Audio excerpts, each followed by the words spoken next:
Good afternoon. We will now resume our County Council session this afternoon, and we move on to item number 7. And we have a number of public hearings. So item number 7 is a public hearing on a resolution to set FY23 transportation fee charges and fares. The T&E committee work session is scheduled for April 25th. Persons wishing to submit additional material for the council's consideration should do so before the close of business on April 18th. And we do have speakers for this public hearing. They will all be joining us virtually. And our first speaker is Ms. Jane Lyons from the Coalition for Smarter Growth. Good afternoon. My name is Jane Lyons, and as was said, I'm speaking on behalf of the Coalition for Smarter Growth, the leading organization in the DC region advocating for walkable, inclusive, transit-oriented communities. We also organize the Montgomery Better Buses Coalition of nearly 30 organizations, which remains strongly committed to free ride-on and asks you to extend free fares to at least October 2023. We thank you for your past support of free ride-on, as well as during the last budget cycle, making ride-on permanently free for seniors and people with disabilities. Ride-on has now been free for all riders for over 2 years, which has helped residents get where they need to go during a difficult time without worrying how travel would impact their household budget. But there are still many, many reasons to keep Ride-On, a lifeline and critical public service, free. Even prior to the pandemic, Ride-On riders had a median household income of $35,000, and we know that regionally over 80% of bus riders are people of color. Bus fares should stay with the people who need that money the most and who will spend it in ways that benefit the local economy. Despite the county exec's recommendation of $1 fares, we strongly believe DOT's Fare Equity study demonstrates that free fares are the best way to go. The study showed that free fares offers the highest magnitude of benefit to lower income riders and essentially doubles gains in ridership and reduction in vehicle miles traveled. Free ride-on would also eliminate fare disputes between riders and bus operators that can sometimes turn hostile and lessen costs for technology, accounting, security, and enforcement. Thus, we urge you to extend the free fare program until at least October 2023, when the Ride-On Reimagined study will be complete. At that point, the County Council would have substantial, comprehensive information to make a decision about the best use of resources to ensure that we have equitable, efficient, sustainable, affordable bus system. Thank you for your consideration. Thank you, Ms. Lyons. Next, we will hear from Eric Heron. Good afternoon. My name is Eric Heron. I'm speaking as a member of the public and as a user of Ride-On buses. I'm speaking in support of extending the fare holiday and permanently eliminating it ultimately. This has been framed primarily as an equity issue. People have mentioned transportation concerns, environmental concerns. But really what's great about free ride-on is it gets people out of cars and on transit. It eliminates car trips, and that's been my personal experience. I would never qualify for a means-tested program. I own a car. There's not much reason for me to use transit. But when the fare holiday started, I did start doing so. That barrier brought it down for me, and I've begun to regularly use the bus. If there were a fare, I'd be less likely to. I probably still would now that I'm used to the system. But for a lot of people, that is going to be a barrier. So I would encourage you to extend the fare holiday to get more people on buses, to increase usage, and to increase awareness about the opportunities in public transit in Montgomery County. Thanks very much. Thank you. Next, we will hear from Basav Sen. Good afternoon, and thank you for the opportunity to testify.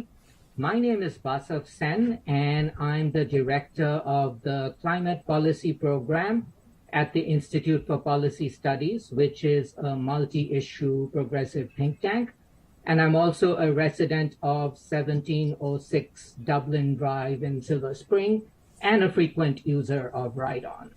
And I'm here to strongly urge the council to keep Ride-On fare free, at least through the completion of the Ride-On Reimagined study, and ideally to make free fares universally permanent.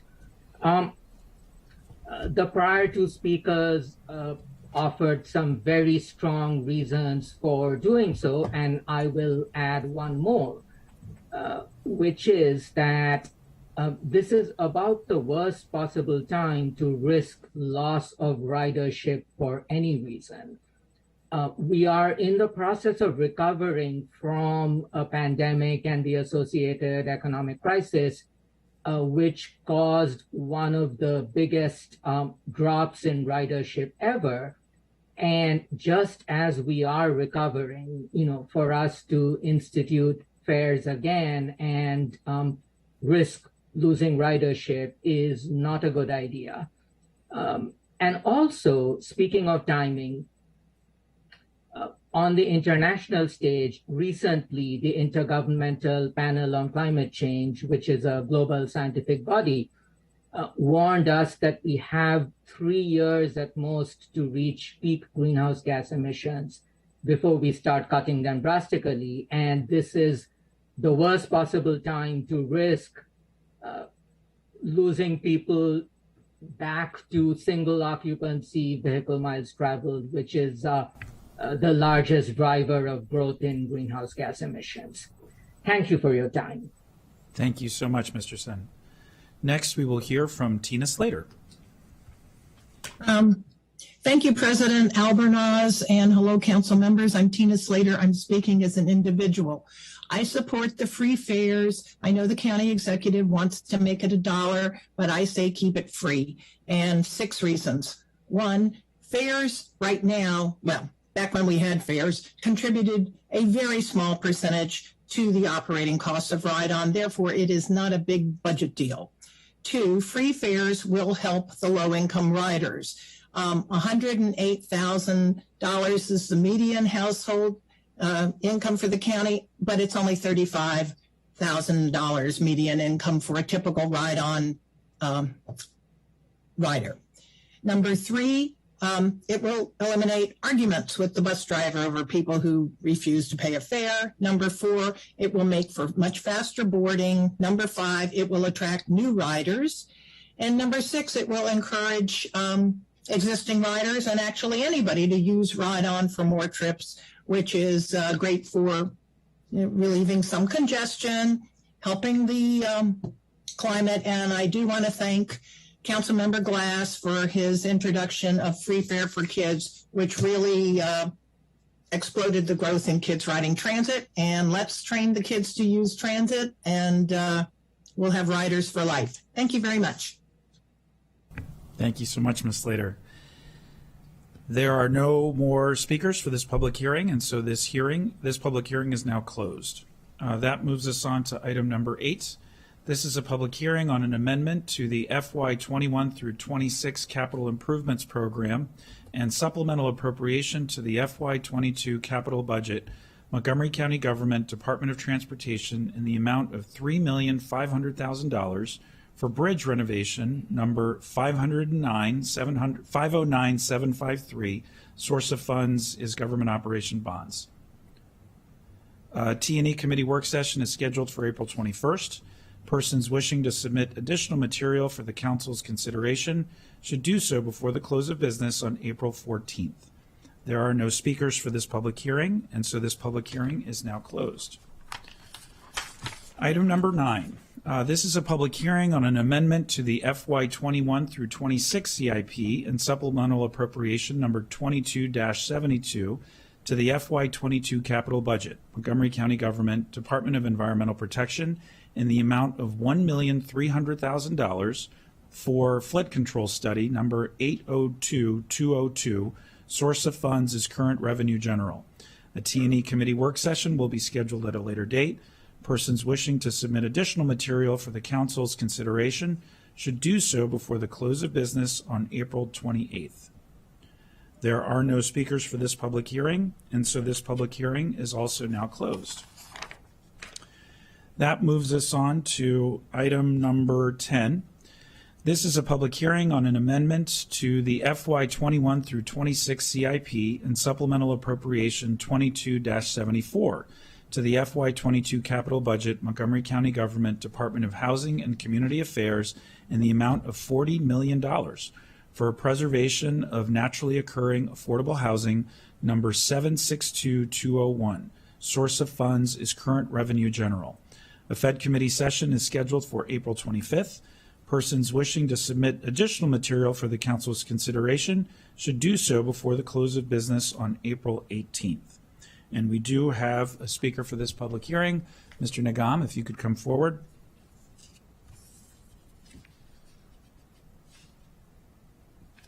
And you may begin. Good afternoon, Council President and Council members. I am Asim Nagam, Director of the Department of Housing Committee Affairs. I am speaking on behalf of the County Executive regarding our proposed $40 million for the preservation of naturally occurring affordable housing fund. Our $140 million housing budget recommendation is the highest level of funding for affordable housing in the county history. The $40 million preservation of NOAA fund represents a one-time use of FY22 receipts that we propose using for critical affordable housing capital projects. We have more than 20,000 households earning less than $31,000 a year who are paying more than half their income for rent. Montgomery Planning Consultants estimate we risk losing up to 11,000 NOAA housing units due to expected rent increases. The Purple Line Corridor Coalition identified 6,500 affordable housing units where rents are expected to increase based on proximity to transit. The county needs to provide dedicated funding sources to meet the challenge of preserving our supply of naturally occurring affordable housing for the long term, which protects tenants from displacement and maintains the communities they have created. This new funding source will leverage the work of mission-focused developers, financial partners, and service providers who work so hard on affordable housing projects. Thank you very much. Thank you very much, Mr. Nagam. That takes us on to item number 11. This is a public hearing on a recommendation on proposed amendments to the 10-year Comprehensive Water Supply and Sewage Systems Plan. A T&E committee work session will be scheduled at a later date. Persons wishing to submit additional material for the council's consideration should do so before the close of business on April 26th. And there are two public speakers for this hearing. The first will be testifying virtually, and that is Catherine Nelson. You may begin. Good afternoon, Council President and Council members. I'm Catherine Nelson, speaking on behalf of the Montgomery County Planning Board. At their regular meeting, on March 31st, the Planning Board did discuss this item, and they offered the following comments. The water and sewer plan generally excludes this and other low-density zones from access to the public sewer service system. In addition, although part of the lot is adjacent to the Palatine subdivision, which was built using a pressure system, the Potomac Master Plan excludes this part of the sewer envelope from the peripheral sewer policy, which in other locations allows limited extensions under certain conditions. The Planning Board concluded that this property is not eligible for access to public sewer service. Regarding the executive's deferral recommendation, the master plan defines several areas that were excluded from the peripheral sewer policy. Only one of them, Glen Hills, was meant to be studied in the future and to develop a more defined sewer policy. The board does not support deferral for further study of this area, as it was clearly intended to be excluded from the sewer service policy by the master plan. Thank you for the opportunity to present these comments. Thank you very much. Our next speaker is Mr. David Mohebi, who is here in person.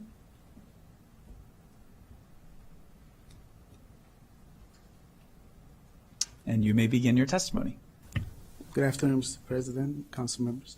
I distributed a few pages I think you should have in front of you that gives you a better understanding of why we are requesting this category change. We bought our house in 2018 while it was being built. In 2019, we moved into the house. Within 6 months, the septic system failed.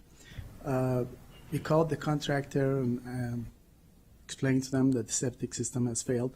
They came by and replaced the pumps, said that it was covered the first time on their warranty because was within 3 years of the installation. Since then, we have replaced the pump 4 more times. I gave you guys a copy of the last receipt, which is less than a year ago, and every time it costs about $1,200. And during 2019, WSSC extended the sewer line all the way to the first cul-de-sac. The property is very unique. This is only one property, doesn't involve any other properties or anybody else. The house is here. They have ran a 660 feet of pipe where the septic mound is, and they pumping the sewer from the tank all the way to this part, which is almost 700 feet away. And the pumps, every time there's a rainstorm or any kind of storm, the pumps burn, and we have to replace it. Every time it costs $1,300. In addition to that, it's the inconvenience of backing up into the house and causing other issues. So I didn't know what the process is. I called WSSC since I saw the line is all the way to the cul-de-sac. They told me, no problem, we can do it. And they said, go online and apply. I went online on WSSC, I applied. They contacted me and they said they can do it. It costs about $14,000 for them to run the 70 feet of the pipeline to the edge of our property. But then they contacted me back and said, hey, there's one issue. I said, what is that? They said, you need to go to the county and ask for a category change from S6 to S3 so we can do it. So that's why I'm in front of you asking this one property, which doesn't affect anybody else, is one single case, doesn't affect the environment, doesn't affect anybody else, Thank and you. it will help us. Thank you so much, Mr. Mohabi. I Sure. appreciate your testimony. That wraps up the speakers for this public hearing, and so this public hearing is now closed. That moves us on to item number 12. This is a public hearing on a resolution to establish water quality protection charge for FY23. A T&E committee work session will be scheduled at a later date. Persons wishing to submit additional material for the council's consideration should do so before the close of business on April 26th. And we do have a speaker for this public hearing. And so Ms. Reba Caruth.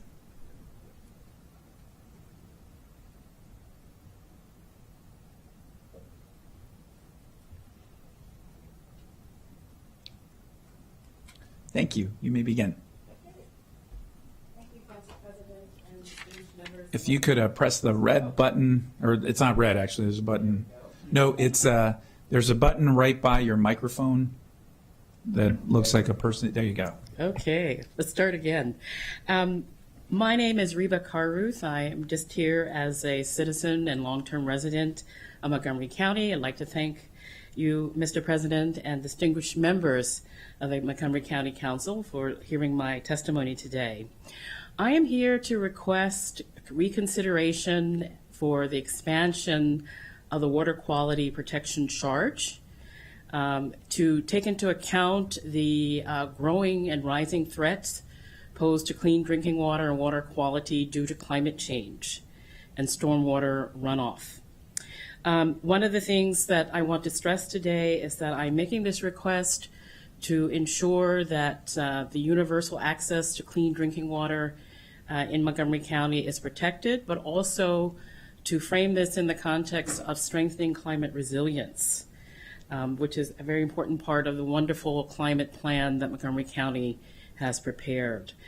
The request is also basically asking for the redirection of expanded water quality charges to be targeted directly on the planting of native tree species and the restoration of forests that basically cover the territory in Montgomery County, but also as part of the larger restoration of the Chesapeake Bay watershed.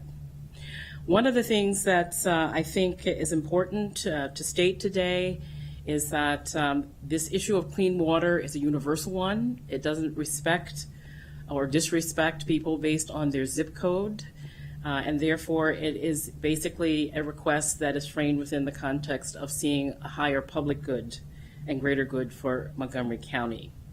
Having reviewed the information and also a lot of the reports from the Chesapeake Bay Foundation, but also the U.S. EPA, and also following what's coming out of the UN IPCC reports on water, I think that this is a very important strategy because trees can also capture carbon. And we also have to ensure that there's equity in the planting of the trees so that the communities and neighborhoods that have suffered from having the removal of trees, whether they're urban or rural communities that are seeing the removal of forests, for example, because of decisions to put Amazon fulfillment centers or other sorts of businesses and things on land that used to have trees, now are being confronted with the need, to replant trees. Yeah, Ms. Cruz, thank you so much for your testimony. Appreciate that. Thank you. All right, that public hearing is now closed. That moves us on to item number 13. This is a public hearing on a resolution to establish FY23 solid waste service charges. A T&E committee work session will be scheduled for a later date. Persons wishing to submit additional material for the council's consideration should do so before the close of business on April 26th. And there are no speakers for this public hearing, and so this public hearing is now closed. Moving on to item number 14. This is a public hearing on Bill 522, Economic Development Corporation Board of Directors membership. This bill would alter and expand the membership of the Board of Directors of the Montgomery County Economic Development Corporation. A Fed committee work session is tentatively scheduled for June 13th. Persons wishing to submit additional material for the council's consideration should do so before the close of business on June 6th. If you would like to follow the progress of a council bill, the council website has a subscribe function. Go to the council website and use the View Council Records and Legislative Updates link to learn how. There are no speakers for this public hearing, and so this public hearing is now closed, which moves us on to item number 15. This is a public hearing on Bill 622, Recreation, Montgomery County Sports Commission established. This bill would establish a 23-member committee, Montgomery County Sports Commission, staffed by the Department of Recreation, to study sports participation and opportunities in the county, to make recommendations to the county executive and the county council, and recognize outstanding teams and athletes in the county. A joint Fed and HHS committee work session is tentatively scheduled for June 16th. Persons wishing to submit additional material for the council's consideration should do so before the close of business on June 9th. If you would like to follow the progress of a council bill, make sure you go to our website and hit the subscribe function. So we have two speakers for this public hearing. First, testifying virtually will be Mr. Doug Reamer. Hello, everybody. Thanks for having me on today. I'm very excited about this commission. As you know, as I've spoke with many of you before, there's a lot of gaps in the county that we are hoping to fill. The good news is, I know my team, my staff, we have a great group of coaches that from all over the country, all over the world, that can really meet the needs of the families, in particular ESOL families. A lot of times, you know, we have the students in school who may not speak English, so the sport they tend to gravitate to is soccer, but now we have the opportunity to coach them up in basketball, baseball, and softball. Additionally, with the commission, we'll be able to put all these great groups of coaches and educators and mentors together that we do have, especially at each school. Each school in the county has those types of people in the building. So maybe finding a way to get them on board and get them an after-school income coming through, doing something they love, and that means something to them. One of the best parts about the commission that I'm excited to see and hopefully be a part of is the fact that we can provide the post-secondary opportunities.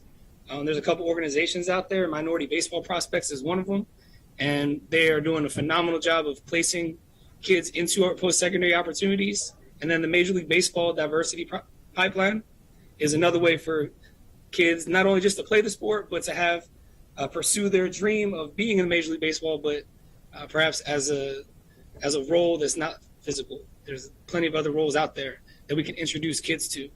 So the big picture, it's kind of like soccer for change, but I definitely think we can do a lot more for baseball, softball, and basketball now that we have some Spanish-speaking coaches that have coached in Major League Baseball and even in the Olympics. So thank you for putting it together and hope to work with you soon. Thank you very much, Mr. Reamer. Next, in person, we will hear from Mr. Matt Libber from the Maryland Soccer Foundation.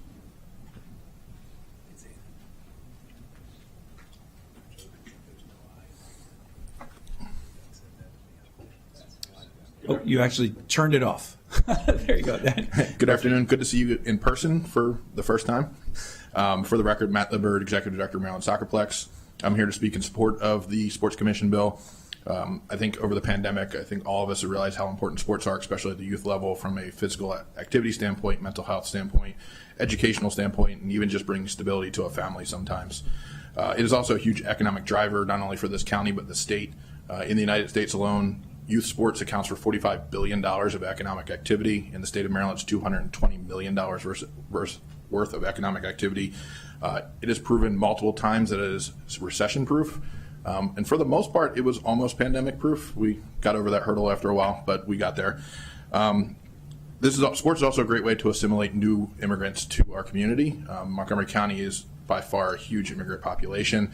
They bring different sports and different cultures to our community, and it's important that we associate those to our sports landscape as well. If you look at the rise of cricket alone in this county, that speaks volumes to where we are as a community in sports. I do want to recommend two changes to this bill. One is the name itself. Only from an industry standpoint, this is not truly a sports commission. Sports Commission is more of an economic driver as seen in the sports community. So if you look at the Maryland Sports Commission, they're responsible for bringing the World Cup to the United States. Or Events DC is responsible for everything around the DC venues, whether it's the baseball or the All-Star game or things like that. My recommendation would be a sports council because it's more of an advisory to the county council and the county executive.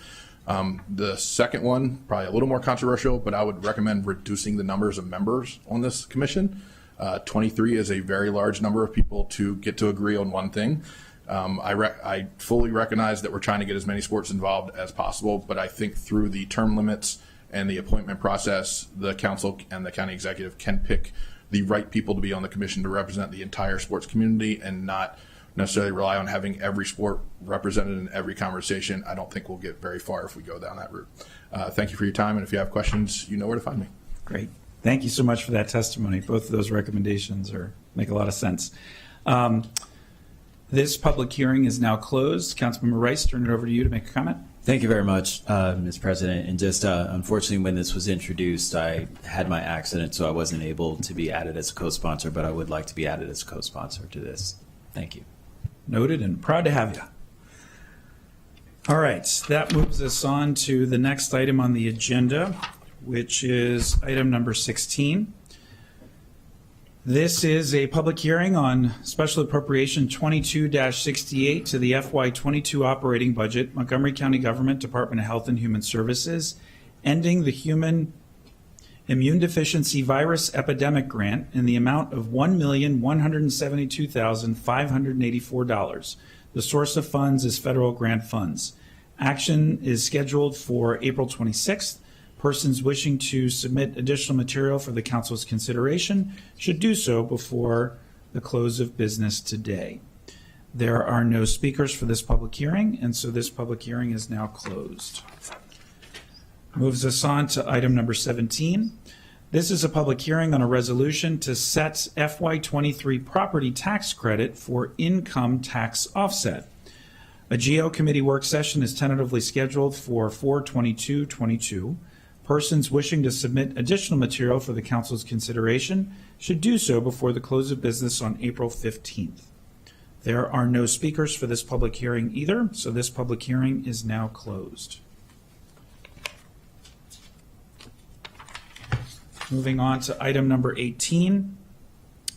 This is a public hearing on a supplemental appropriation 22-70 to the FY22 capital budget, Montgomery County Public Schools, and the amount of $5 million for relocatable classrooms, number 846540. Source of funds is current revenue general.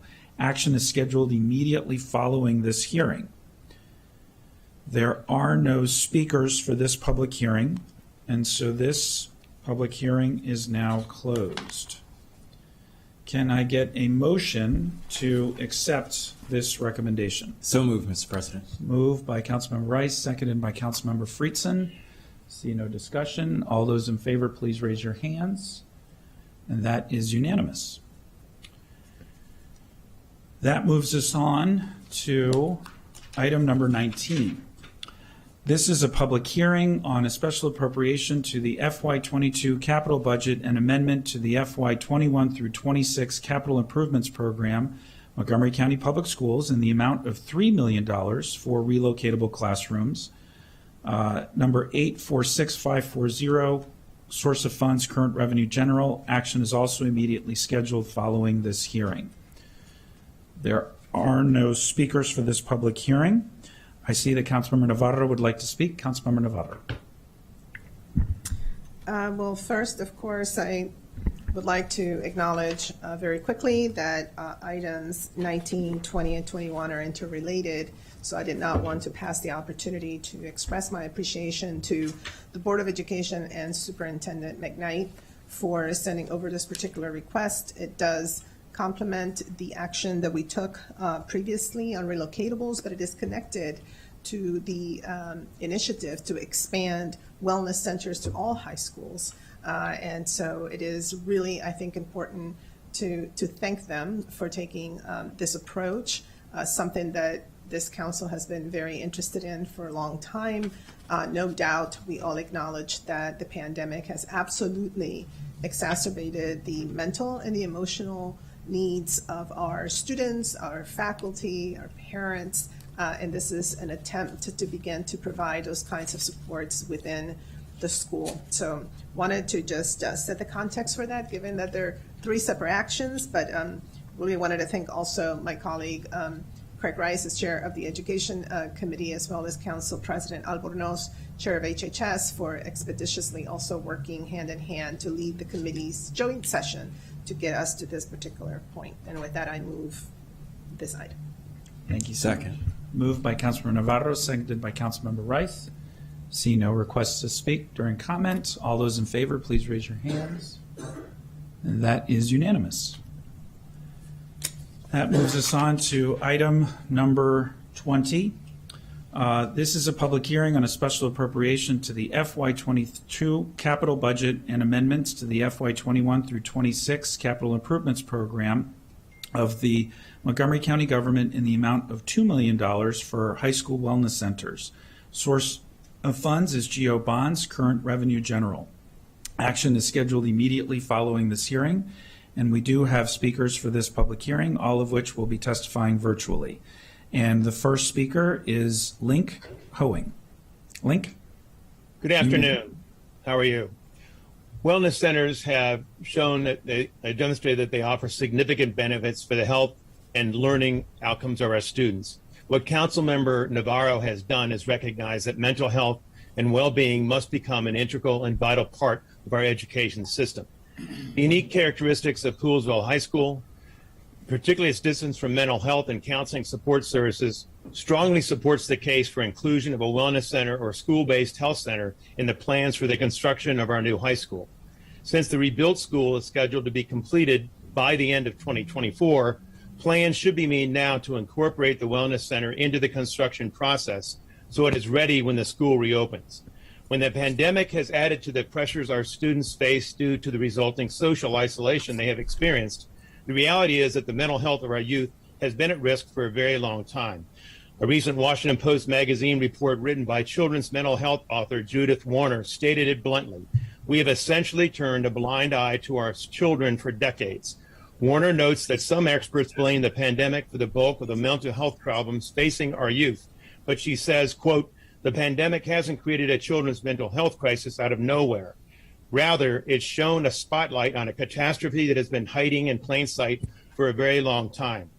The final approval of a capital improvement program to rebuild Poolesville High School has taken decades, and we thank the council for its action.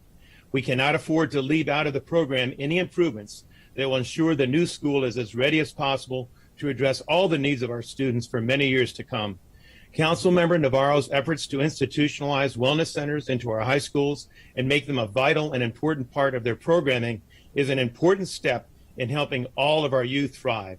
The Fair Assets Committee recommends the council approve this new policy and thank Council Member Navarro for her efforts and the council as well. Thank you very much. Thank you. Congressman, sounds good. little too fast on that one. Next, we will hear from Mr. Diego Uriburu. Diego, you may begin. Thank you very much. Start my video. Thank you very much, Council President Albornoz and all members of the council. My name is Diego Uriburu. I'm Executive Director of Identity and also co-founder of the Black and Brown Coalition. We're in full support of this program. We have never seen in my 30 years almost of providing social emotional supports and positive youth development services. We've never seen the need that we see now. It's affecting everyone, but particularly Black and Brown students and families. We held a forum with Dr. McKnight. The Black and Brown Coalition held a forum with Dr. McKnight 3-4 weeks ago. We had almost 700, maybe a little over 700 participants, the majority parents. The two biggest needs that they talked about was social emotional supports and violence. They were all scared for their children, and they were desperately seeking emotional help for their children. So that's why I think this effort must be funded. The other thing I would say is that social emotional support is not just social emotional support. This is also linked to violence, if unaddressed. So we highly encourage the council to approve it. And last but not least, the one concern that we have is that while this is for high schools, we recommend that from the high schools, we also serve the middle schools and elementary schools, as elementary school students and middle schools are not immune to this mental health crisis.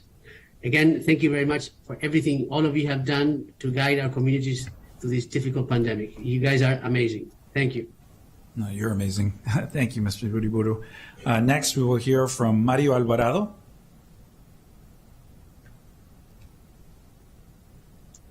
Buenas tardes. Buenas tardes, les agradezco la oportunidad de permitirme compartir mi testimonio en favor de los centros de bienestar en todas las secundarias públicas del condado de Montgomery. Mi nombre es Mario Alvarado y durante décadas he sido residente del condado.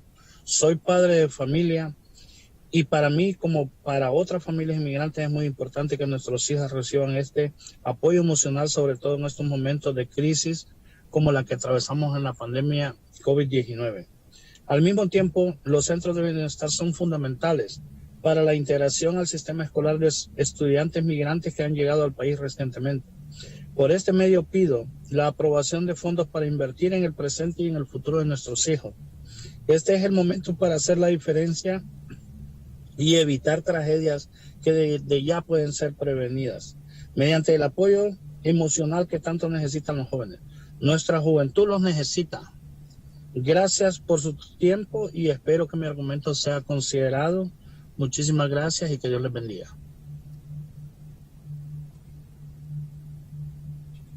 Good afternoon. Thank you for the opportunity you have given me to share my testimony in favor of the wellness centers in all Montgomery County high schools. My name is Mario Alvarado, and I have been a resident of the county for decades. I am a father, and to me and to other immigrant families, it is very important that our youth receives the emotional support that they need, especially in these times of crises like the one we are facing at the moment, the COVID-19 pandemic. The wellness centers are also essential for the integration of newcomers, immigrant students who have recently arrived in the county and in the country. For these reasons, I hereby request that you all approve the funds to invest in the present and the future of our youth. The time to make a difference is now. Tragedies can be avoided and prevented by providing the emotional support that our students need. Our youth needs your support. Thank you for your time, and I hope you take into consideration my argument. Muchas gracias, Mario. De nada, de nada. Next, we will hear from Carmen Centeno.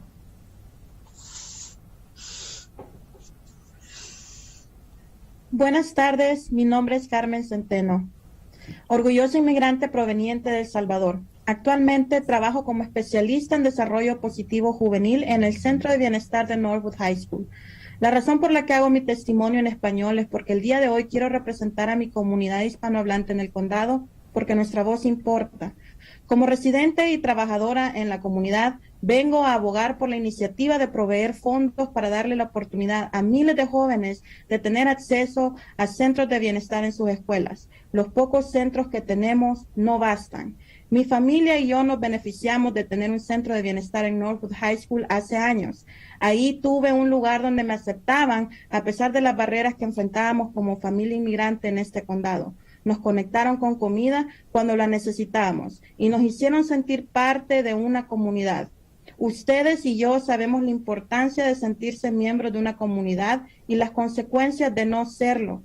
Siempre dije que un día volvería y le daría la ayuda a nuestra gente como la ayuda que mi familia recibió.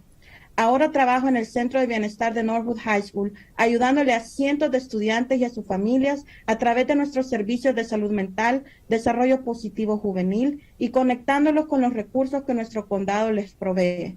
Mi meta es llevar a estas familias a la autosuficiencia, porque por experiencia propia sé que invertir en nuestros jóvenes y familias es una inversión en nuestra comunidad y en nuestro condado.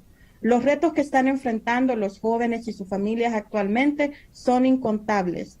Debemos actuar ahora antes que sea demasiado tarde. Las vidas de nuestros jóvenes corren peligro. Las expectativas establecidas son altísimas y las herramientas que les damos son limitadas. Los invito a creer en ellos. Creer en ellos es proveerles la ayuda que necesitan ahora. Creer en ellos es importante para el futuro del condado, ya que ellos son nuestro futuro.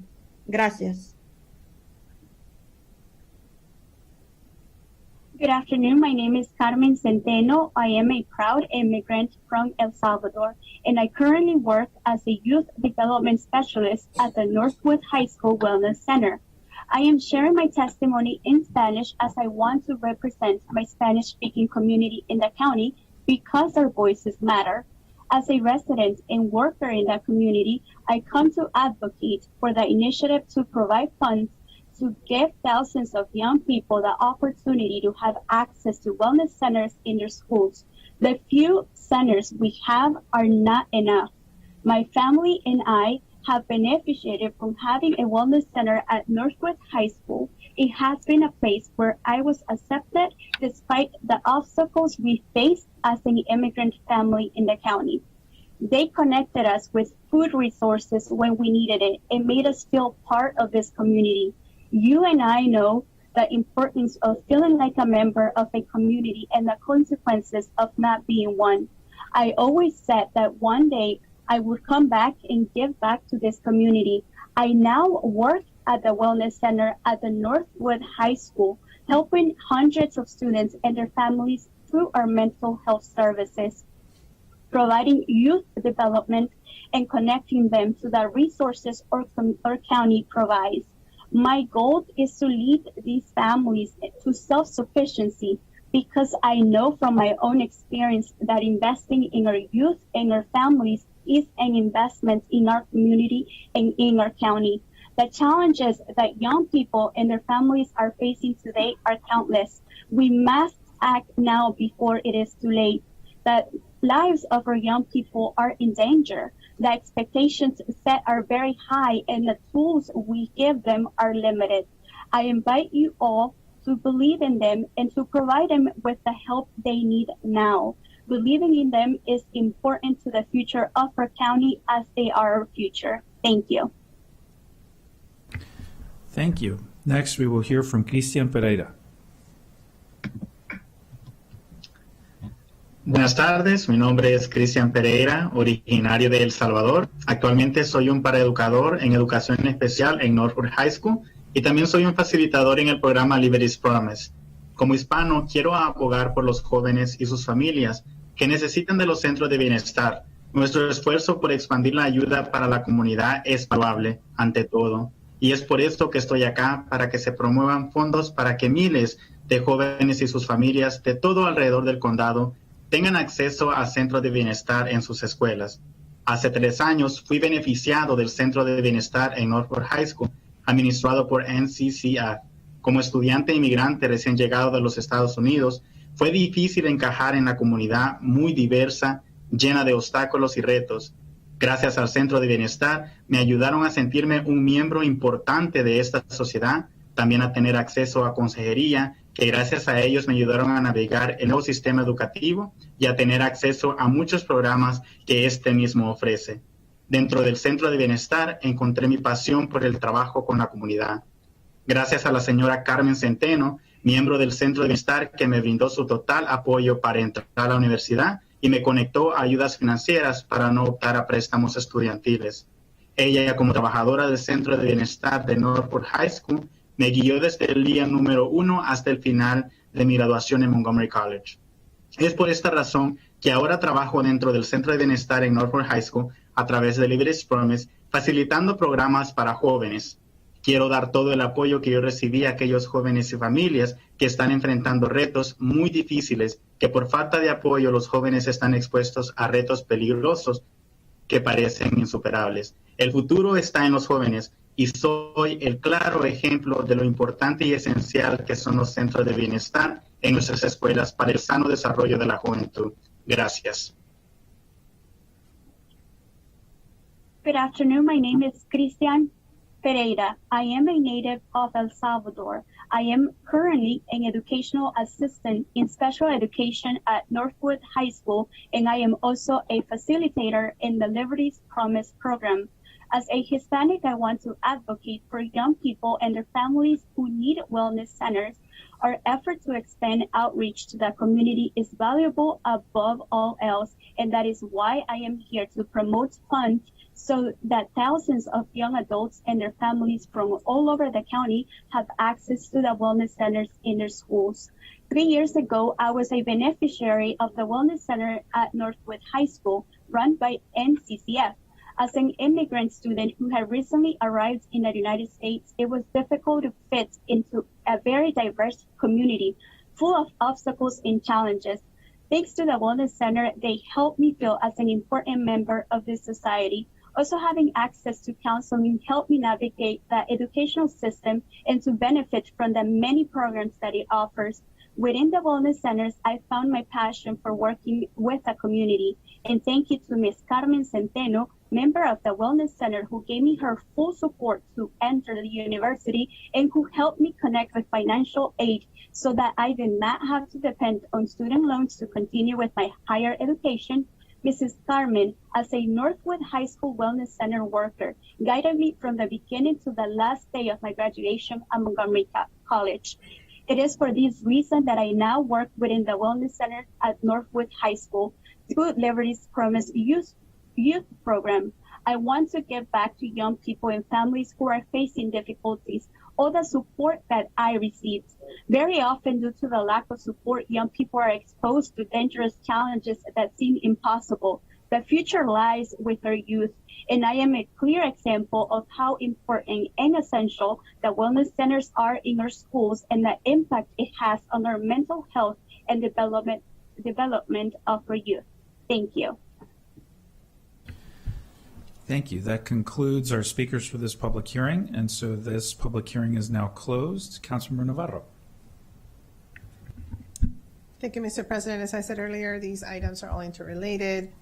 This particular one is to provide CIP funds to our Department of Health and Human Services as they work with the school system to be able to build out and also adapt some of the spaces within the schools to provide this very important service. So I do want to thank the leadership of our Health and Human Services, Dr. Kroll, and the executive for being responsive to this particular piece. As you see, this is all a collaborative process, and there are very many different pieces, but I think what you heard here today with the people who came to testify really, in my opinion, illustrates why this is so important.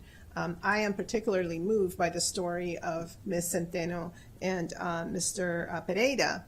As you can see, she was a recipient of these very important services, and now she's giving back by working in one of the wellness centers.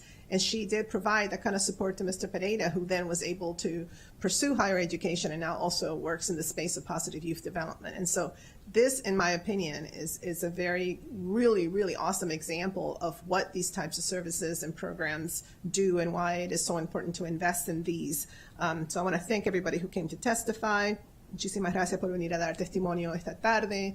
Es tan importante reconocer la importancia de estos programas, sobre todo la historia de Carmen Centeno y de Cristian Pereira, que habló también tan bonito sobre cómo es que estos programas proveen el apoyo necesario para seguir adelante, y por eso es que tenemos que invertir en este tipo de iniciativas. I will also say, just getting a little bit ahead of myself, that the next item, we don't have any people testifying, but that is the actual operating dollars that will make all of this possible. And I do know that our amazing central staff has identified that perhaps we can fund that through some ARPA funding. And so it's connected to the conversation we had earlier today. And again, this is all about investing and building that infrastructure that then, future councils will be able to enhance as we go through and respond to the needs in our community. So I just wanted to also flag that as well. And with that, I would like to move adoption of item number 20. Moved by Councilmember Navarro, seconded by Councilmember Rice. Any discussion? No discussion. All those in favor of the motion, please raise your hands. And that is unanimous. That moves us on to item number 21. This is a public hearing on a special appropriation to the FY22 operating budget of the Montgomery County Government, Department of Health and Human Services, in the amount of $3 million to implement mental health and positive youth development services in Montgomery County Public Schools. Source of funds is general fund reserves. Action is scheduled immediately following this hearing. There are no speakers for this public hearing, and so this public hearing is now closed. Councilmember Navarro, do you want to make the motion? Oh, I'm so sorry. Essie. We wanted to And make sure Vivian. that the council is aware that there's several technical changes in this particular resolution. Two places where it refers to general fund, we're switching it to federal grant funding. And in addition, there's a provision that requires the funding to be put in a general fund account that will be then reappropriated into fiscal year 23 if it's not spent out in 22. Thank you for that change. Councilmember Navarro? Thank you so much, Ms. Yao, for describing that. I, again, think it's important to note that we are able to tap into those federal funds. I think it's also going to be important to note, and one of, I think it was Diego Uriburu who referred to the need that we have in middle schools, and that is something that the Joint Committee also discussed.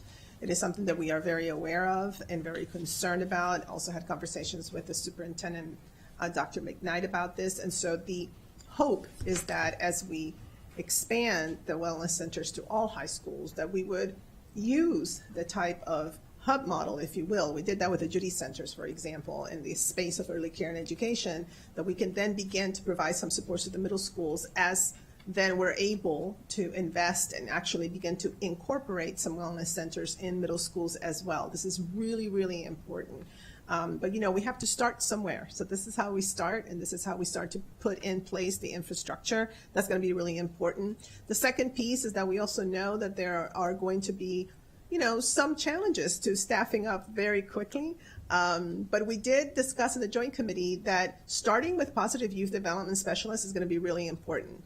And it is going to be, in my opinion, a low-hanging fruit approach where we can start right away to provide that support to our students. So we have a street outreach network already in place, a model that is a best practice. It's what I call school outreach network. So we can start incorporating that kind of positive youth development support in the schools as we then proceed to identify social workers, et cetera, to build that complement. And so we're hoping that the resources can be utilized right away to begin to put out there that type of recruitment, so that when our students come into this next school year, it's all set and maybe even before then is what Dr. McKnight has said. Maybe she will work towards.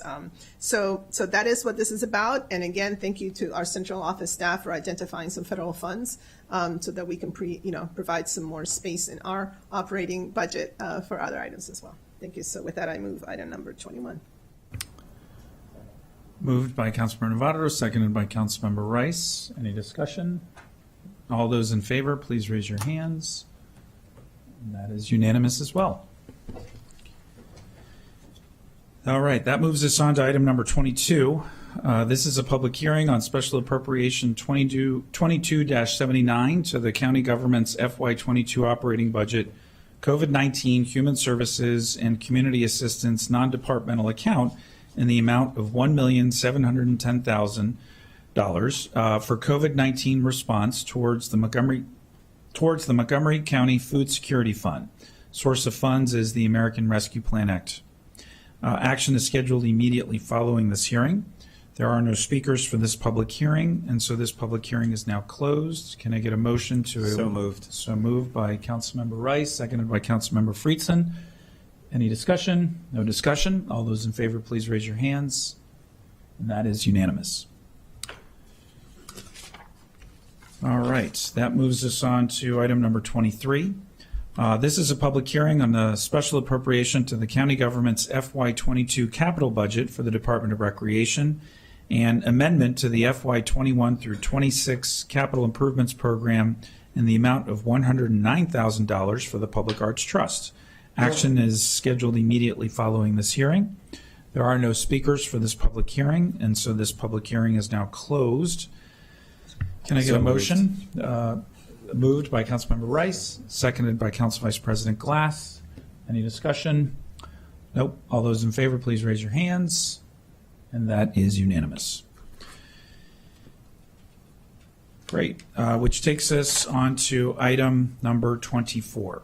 And this is a public hearing on the fiscal year 2023 proposed operating budgets and FY23 through 28 Public Services Program and fiscal policy for Montgomery County Government, Montgomery College, Maryland National Capital Park and Planning Commission, Washington Suburban Sanitary Commission, and Montgomery County Public Schools. Committee operating budget work sessions will begin this week, followed by full council work sessions in May. We do have speakers for this public hearing, and the first several speakers will be testifying virtually, and the first speaker is Nanette Hobson. Good afternoon, Council President Albornoz and council members. I'm Nanette Hobson, CEO of Montgomery Community Media, your nonprofit access media organization. Thank you for this opportunity to ask for your continued support for MCM. So, is the pandemic over? Are we wearing masks in Montgomery County? When is the next election? Where can I vote? What's up with that construction on Rockville Pike? And when will it be over? These are the kinds of questions that Montgomery County residents are asking every day. And MCM is a valuable resource for finding the answers. With your support, MCM is laser focused on providing the news and information residents need, the stories they want to share, and the means to do it. During these critical times, our small Emmy Award-winning staff of journalists continue to publish relevant stories and programs every day to keep residents informed. We maintain and program 3 public access cable channels and a full range of social media platforms that distribute programs contributed by or produced for the benefit of Montgomery County residents. We also provide affordable media skills classes for anyone, from school-age students to senior citizens. We believe storytelling, podcasting, and video production skills can benefit everyone when it comes to communicating in our current fast-paced world. You know that during the pandemic, such skills proved invaluable to our government, schools, civic organizations, and nonprofits alike. The successful use of communication and video technology kept us all moving forward. MCM also helped civic and nonprofit organizations stay connected to their constituencies with live streams, programs, and video messaging. Today, I'm happy to share with you that we've completed a renovation of our Rockville facility, and we're welcoming our employees and the public back to in-person work and learning in a brighter, safer environment. So we thank you again for your continued support of our mission. We invite you to visit our newly relaunched website, mymcmedia.org, for more information about our award-winning organization. Thank you. Thank you. Next, we will hear from Mary Kohler. Good afternoon. My name is Mary Kohler, and I'm testifying on behalf of Montgomery Housing Alliance. MHA applauds the historic levels of funding for affordable housing included in the budget. Combined, the proposed capital and operating budgets allocate nearly $100 million for housing preservation and development, including $40 million for the critical goal of preserving naturally occurring affordable housing. With dramatically rising construction and labor costs, funding needs for housing are only increasing. The scope of the FY23 budget provides a strong baseline for the county to build on in future years. As you know, housing affordability is one of Montgomery County's most protracted and pervasive challenges. Prior to the pandemic, half of tenants in the county were already cost burdened. As households have faced COVID-related reductions in income, it has become even more challenging for them to cover housing costs. Low-income households and communities of color are especially impacted by a lack of access to affordable housing, including homeownership. We face a 32% gap between white households who own their homes and Black and African American households who own their homes. People of color and those with low incomes have been among the hardest hit by the health and economic consequences of the pandemic. It is more apparent than ever that ensuring access to stable and affordable homes is a matter of equity, as well as a critical public health intervention. MHA commends the Council's commitment to affordable housing programs and unanimous affirmation of the housing targets identified in the 2019 COG report. We estimate that in order to fully meet the targets by 2030, the county needs to dedicate at least $122 million to affordable housing production annually. The funding levels in the proposed budget represent a major step toward meeting this goal, and we urge the Council to further increase the scope of funding into the future. Additionally, we urge you to allocate $20 million in ARPA funds toward housing. Together with the proposed budget, this would put the county on pace to meet targets and ensure that all Montgomery County residents have stable and affordable homes. Thank you for the opportunity to provide input. Thank you. Next, we will hear from Julie Tadeo. Good afternoon, Council President, Council members. First, I want to thank you for continuing with the virtual option. It is much appreciated. So I am speaking on behalf of Safe Grow Montgomery, the coalition of environmental and health groups that successfully advocated for the passage of the Healthy Lawns Act. I'm speaking to support the Department of Environmental Protection's request for $200,000 in dedicated funds for the educational program that was mandated by the Healthy Lawns Act. So this will be the third summer that the county lawn pesticide law has been in effect, but still no funds have been allotted to the DEP for education and outreach. That includes mailers, which have to be translated into multiple languages, bus ads, radio announcements, etc. As you'll recall, this was a landmark piece of legislation. Our county is a role model. Other communities have since actually followed our lead to restrict the use of harmful synthetic pesticides where our children and pets play, and this law helps protect pollinators. So please, after 3 years, it's now time to put some money where the law is and allow the DEP to do its job. The whole point of the educational mandate in the law is that we would rely on educating homeowners rather than fining them for compliance with the law. So thank you for your time, and I hope you will fund the DEP's request. Thank you. Next, we will hear from Sarah Redinger. Good afternoon, Council President and members of the Council. My name is Sarah Redinger, and I'm speaking as the Vice President of Community Development with Habitat for Humanity Metro Maryland. Habitat is excited to see recommended funding for affordable housing at record levels in the proposed budget. Habitat supports the nearly $100 million for housing preservation and development, as well as the additional $40 million included to preserve naturally occurring affordable housing. As you know, our county had an affordable housing crisis before the pandemic. Half of the county's renters are cost burdened, so every day families are making impossible choices between paying for housing and paying for education and healthcare and reliable transportation. Beyond that, homeownership is out of reach for most lower and middle income families, meaning that they're unable to build generational wealth. Even more distressing is that our county, as you've heard, has a 32% gap between white households and Black and African American households that own their homes, and a 26% gap between white and Latinx households. The pandemic has highlighted the importance of safe, affordable, and healthy housing as a public health tool. Concurrently, the pandemic has made the development and preservation of affordable housing even more difficult. The volatility in the supply chains and construction market have driven up costs exponentially. Many builders, including Habitat, are seeing cost increases between 15 and 20%. Additionally, we've seen home prices skyrocket during the pandemic, making ownership even more out of reach for working families. It's imperative that we make a major investment in affordable housing to ensure that all of our residents are safely and affordably housed. While $140 million is a significant and exciting investment, we know that we need more to meet our housing targets. We will also need to make a significant investment in making homeownership affordable in order to ensure equitable access to wealth building. We strongly urge the council to allocate $20 million in ARPA funds to affordable housing in addition to the $140 million included in the proposed budget. Thank you for your time. Thank you, Ms. Redinger. Now, Dr. Seth Morgan. Thank you very much. My name is Seth Morgan. I'm representing the Commission on People with Disabilities and have our top 5 priorities for FY 2023. First off, in terms of funding to MCDOT, we would appreciate prioritizing sidewalk installation over all other projects. It has been shown that serious injuries and death occur in pedestrians over bicyclists and other groups in numbers that require attention. There are many neighborhoods that do not have sidewalks, and people are required to walk in with traffic, and that is not acceptable. So we would like to have that rectified.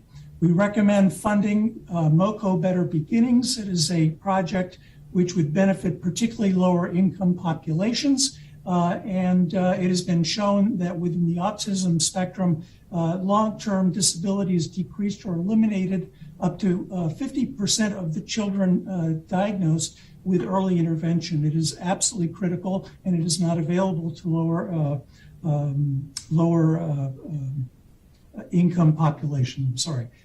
Please fund a supplement to providers to residents affected by developmental disabilities and increase as appropriate for the cost of living changes. Fund a shelter for people with temperature-sensitive disabilities at the new accessible kayak launch at Riley's Lock, which has been very beneficial, particularly to our veterans. And a manager to oversee and monitor employment programs serving people with disabilities with performance measures. Thank you very much. Thank you, Dr. Morgan. Our next group of speakers are all here in person. So I'd like to invite up to the dais Ms. Camille Brewer, representing Montgomery History.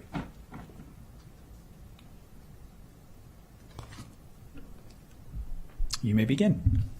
Thank you. Good afternoon. My name is Camille Brewer, and I'm a member of the Montgomery History Board of Directors. Thank you for the opportunity to speak today. We deeply appreciate the past funding we have received from the county. This funding has enabled us to evolve as the needs of the people of Montgomery County have evolved. Today, we are asking the county to augment funding for operational support. Augmenting annual support will provide us with the resources needed to maintain our exceptional staff. It will allow us to ensure that we have the environmental controls necessary for the safekeeping of the tens of thousands of priceless artifacts, documents, records, photographs, and other resources in our care. Finally, full funding will support the continuation of operations for the county's archive of historical government records and to staff that position with a half-time professional digital archivist. Since 1944, Montgomery History has served the county with our programs, educational activities, research library, exhibits, and collections. Our organization is a national leader in the movement to reimagine and redefine how the power of history can be utilized to serve the needs of diverse communities. Our commitment to diversity, inclusivity, and accessibility is reflected in all that we do. The next step to expand this commitment is to provide all of our services under one roof. Thank you for your leadership on this and so many other issues. We look forward to working with you. Thank you for your testimony. Next, we will hear from Avner Shapiro.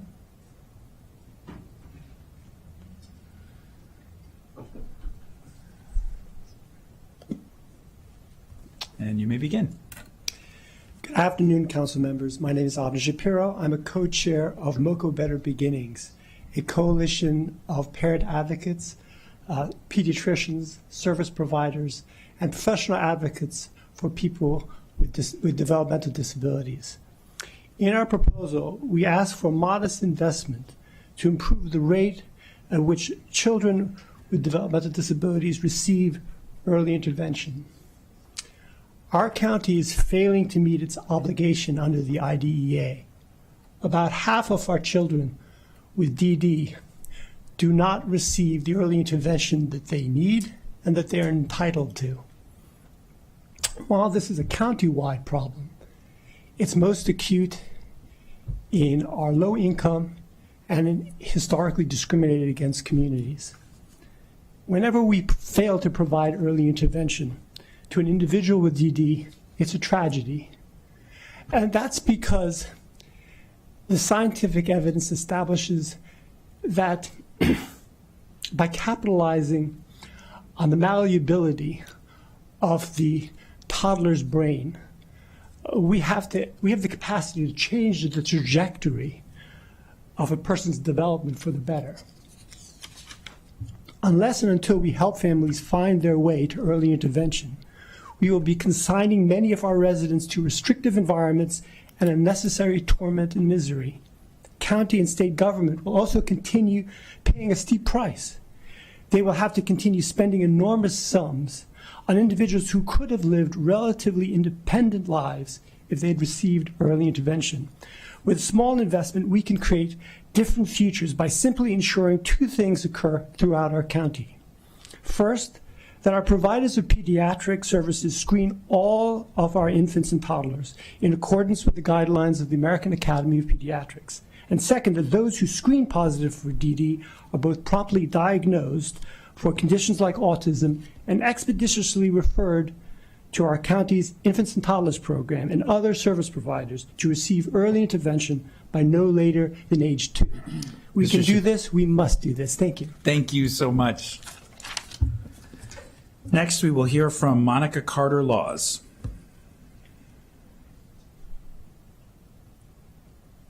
Is Ms. Carter-Laws in the audience?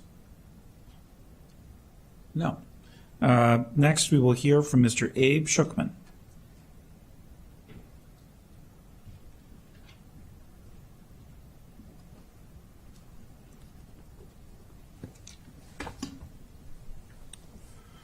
Okay, well, good afternoon, Council President Albanaz and members of the County Council. It's a pleasure to see you in person. My name is Abe Shookman. I'm the CEO of Housing Unlimited. I also serve on the Executive Committee of the Montgomery Housing Alliance. I really thank you for the opportunity to submit this FY23 budget testimony. Housing Unlimited, HUI, is a 501c3 nonprofit corporation, and over the past 27 years, we've purchased 84 scattered site homes and now serve 230 low-income adults in mental health recovery in Montgomery County. 6 out of 10 new Housing Unlimited tenants come to us from Montgomery County homeless shelters. Yet with over 200 individuals on our waiting list, we know we have much still to do. Almost all of our homes are 2-bedroom condos or 3-bedroom townhomes. Many are MPDUs. HUI believes strongly in a scattered site community integration approach, and so our homes are located throughout the county from Potomac to Germantown to Silver Spring.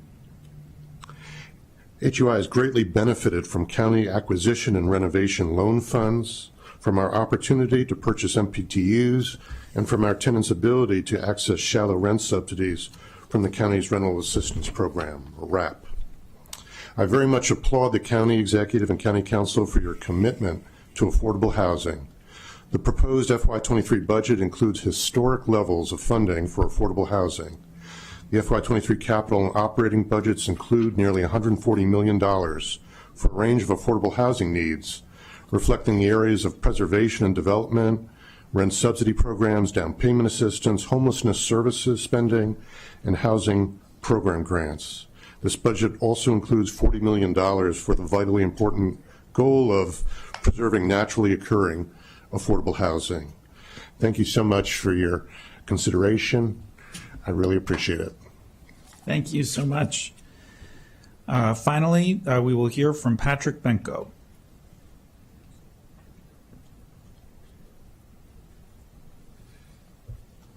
Last name starts with B. I'm not used to going last here. Thank you, council members, for allowing me the time to speak. My name is Patrick Benko. I am a Darnestown resident who is here representing the MCDOT Transit Advisory Group, better known as TAG. My mother passed away last weekend, so I've had a flood of memories come back in the past few days. A very clear and early one is that she taught me how to ride the bus, right here in Montgomery County. It was an early lesson in independence that is still paying dividends today. I mention it here because it wasn't that we had to ride the bus. We had 2 cars and did fine financially. It was because the system we have here in Montgomery County made it an easy, simple, and convenient choice to make. And it's only gotten better since. We rode the bus to the grocery store, to different sporting events, especially to Metro to head downtown. She did an amazing job of making it my choice to do so when we had multiple options. If anything, she turned me into somewhat of a transit snob, which is easy to do when you're riding high in the bus. Later, when I was an adult with a job, we each rode the 76 bus from different spots and different stops at different times, but bonded over knowing many of the same people and drivers, which is another testament to the brand of Ride On, where to the people who ride, it is more than just a commute. She and I both continue to ride through job changes and moves, and thankfully Ride On continued to be a great option for many spots within the county. I've been privileged to hear all the amazing things the team at MCDOT has planned. My mom had the confidence to say Ride On was a safe, easy, and even convenient option for a young man. Your past and continued support of Ride On would mean many more parents can say the same to their children. Thank you again for allowing me the time to speak about my mother's gift to me and the tremendous impact choices in mobility can have on a person. Thank you. Mr. Benko, we're so sorry for your loss, but that was very moving testimony. We appreciate you being here today. Thank you. All right, that ends our speakers for this public hearing, and this public hearing is now closed. We will resume our public hearings later this evening at 7 o'clock regarding the FY23 operating budget. We now move on to item number 25, which is the District Council session, the introduction of ZTA 2203, Downtown Silver Spring Overlay Zone. Ms. Nadeau?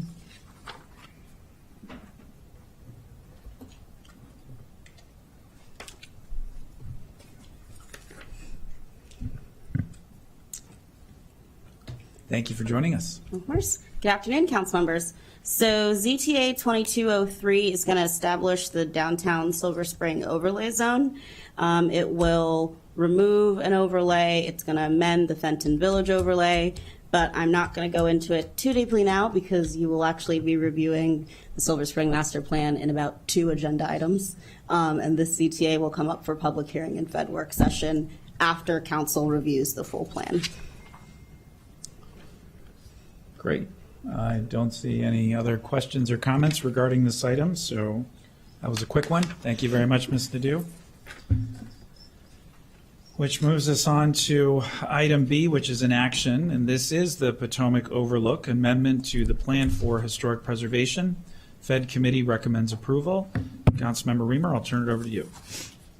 Thank you so much. I think we can be relatively efficient here in our conversation because the council had the opportunity to get a presentation about this notable community several weeks ago, and I think we all absorbed that and appreciated it. We took up the designation issue at the committee, and we are recommending, of course, that we proceed to designate this neighborhood as a district. The housing is very cool. I'm going to have to put some of these addresses in a Google alert, so if they ever pop up, we could at least find out how much they cost.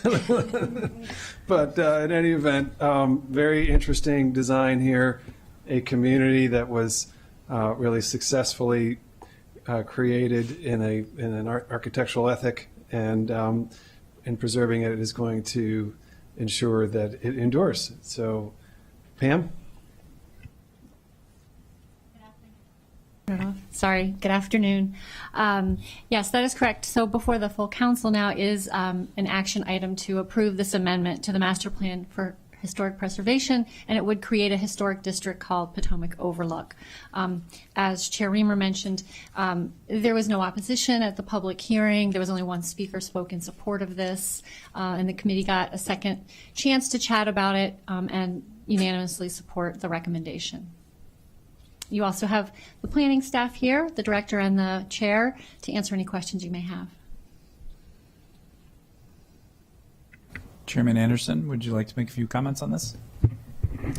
Very exciting community-led effort, and we were glad to support it. We really appreciate the enthusiasm and interest of the residents who really, in many ways, spearheaded this, but I think that Rebecca and the Historic Preservation staff really made a very compelling presentation to the board and assisted the community in framing the issues and building on the research that they had done. A lot of I know I learned a lot during the planning board presentation, not just about the architecture of the neighborhood, but also about a lot of the people who live there were really impressive figures in their own right. A lot of really people who made major intellectual contributions to their field. A lot of people are involved in government, people involved in science, and I was just really impressed by that and surprised, not that we have a lot of impressive people in Montgomery County, but that they all came together in this one neighborhood at a particular point in time, and that's part of what makes it special. Absolutely. Thank you. I don't see any questions from colleagues, and we did get this presentation before. It was fascinating and very impressive. So we have a committee recommendation. This is a hand vote. All those in favor of the amendment to the Plan for Historic Preservation, please raise your hands. And that is unanimous. Thank you all very much. Which takes us to the final item this afternoon, which is a work session regarding the Silver Spring downtown and adjacent communities. We've got a three-fer here, Ms. Dunn, Ms. Nadeau, and Dr. Orlin. And Chairman Reamer, please kick us off. Thank you so much. All right. We have been working our way through steadily on this important plan. We have an additional and final meeting on it tomorrow at the Fed Committee. And I am very pleased to share on behalf of the committee our recommendations thus far. We've gotten almost all the way through the plan. I want to share for our colleagues' benefit that the Downtown Silver Spring and Adjacent Community Plan presents a lot of opportunities. There is a fair amount of land in the area that has been zoned in a way that is less than optimal for a long time. And so through the plan, we're going to be able to modernize that and create opportunities for improved development. And we also, as you know, went through a process of contemplating opportunities to change zoning in some of the adjacent communities. And the plan that we've received makes a very, very tailored recommendation around that addresses some very specific opportunities that personally I think have long been needed. And yet I think hopefully will be well received generally by the community because they're very tailored and very proximate to the downtown. So I'm optimistic that we found a good path there. The committee plan does make some changes from the plan that we received. And I want to thank the chair and the staff. Did a fantastic job on preparing this and going through the process. What you're going to receive from the committee, I think, will go in a direction that really puts the emphasis on being very transparent and very clear about what the development rights are, providing a very clear amount of height rather than a potential amount of height, and changing the density on a few properties, but generally speaking, saying if you don't have enough density to fulfill your height, then you're welcome to acquire some through a county mechanism. So we want to be very clear about the height that you can build to, how to get the density, and we hope that will create a more favorable investment environment and help attract reinvestment and redevelopment in the area. We've got some novel approaches around creating community infrastructure, and we're looking to see Silver Spring continue in a transformation to be something that will be a standout in the Washington region, and to be highly walkable and bikeable and transit focused and successful. A great place to work and a great place to live. And so a lot of the designs for the infrastructure, the streets in the plan area are, of course, very forward thinking in that regard, and will be funded through a combination of county capital budget, redevelopment, the property owners building pieces of it as they go, or the density fund that will have funding available to it. So those are some of the background points, and if my committee colleagues don't have any comments, we can turn to back to you, Mr. Council President. We can go to council staff and we can begin to walk through the packet. Great. Good afternoon. So before you do have your first work session on the Silver Spring downtown and adjacent communities plan, and the way the plan was structured is it has an introductory section, some broad overview vision and goals set out, and then it really dives into 8 districts or neighborhoods that the plan revolves around, and it tries to provide for the reader a sense of the uniqueness of each of these districts, providing a vision for the district, goals for that district, and then recommendations. The recommendations are broken into, I think, 4 categories. It's related to zoning, parks and open spaces, opportunity sites, and urban design. And so how staff has organized walking the council through this is we will try to cover those 8 districts today for you. And what we'll do is, in our staff report, we have listed out every recommendation, and we've noted for you what the committee's recommendation is related to those planning board recommendations. Where the committee was unanimously in support of the planning board recommendations, we'll mention it but keep moving. If you have a question or concern related to that, please let us know and we'll stop. Otherwise, we'll try to spend any time on places where either the committee made a change or the committee was not unanimous in what they're recommending to the council, if that works. Okay. So with that, just as a little bit of background, this plan expands the boundary of the previous sector plan for downtown Silver Spring to include areas, to include the former Central Business District and what the plan has now termed the adjacent communities. And I know that the council has received correspondence on this, so you know that the plan is not just the CBD area, but it is some blocks of the adjacent communities. And these were determined by looking at about a 10-minute to a half-mile walk from either the Silver Spring Transit Center or the future Purple Line station. And the plan area covers about 505 acres. It is bound by Eastern Avenue, 16th Street, Ballard and Spring Streets to the north, and portions of the Seven Oaks, Evanswood, and East Silver Spring neighborhoods to the east. The vision for the plan is one that sees its future as diverse, distinctive, and thriving. It is envisioned as a great place to work, do business, and enjoy the arts, home to small independent businesses, cutting-edge tech companies, hubs for science and research, educational institutions, and arts organizations. As the chair mentioned, there are a couple concepts in the plan that are different than some of our typical master plans. This plan lays out something called a building height incentive zone where additional height can be achieved, and it also lays out what's called a connectivity infrastructure fund as a way to also increase density. We won't get into the details of those today, but I wanted to just mention them because they do influence the way in which the zoning recommendations are presented for each of the 8 districts. So with that, I'm on page 3 of the staff report where you have a map of the 8 districts that the plan revolves around. There's Downtown North, Ellsworth, the adjacent communities, as you can see, Metro Center, Ripley District, Fenton Village, the Falklands, and South Silver Spring. And so Ms. Nadeau and I have each covered certain districts in trying to work through the plan. So I will start. And the first district is the Ellsworth District. And most of you are familiar with this. Of course, it's the heart of what we think of as the activity center of Silver Spring. It has Veterans Plaza. It has the Civic Building. It's where most of us go when we think about going to downtown Silver Spring.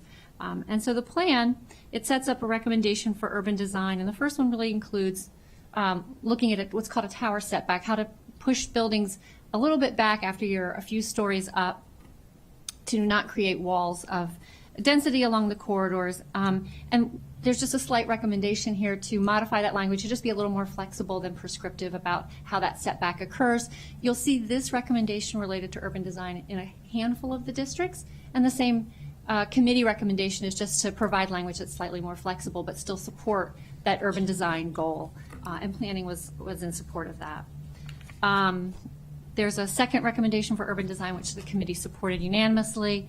And then we have a recommendation for parks and public spaces.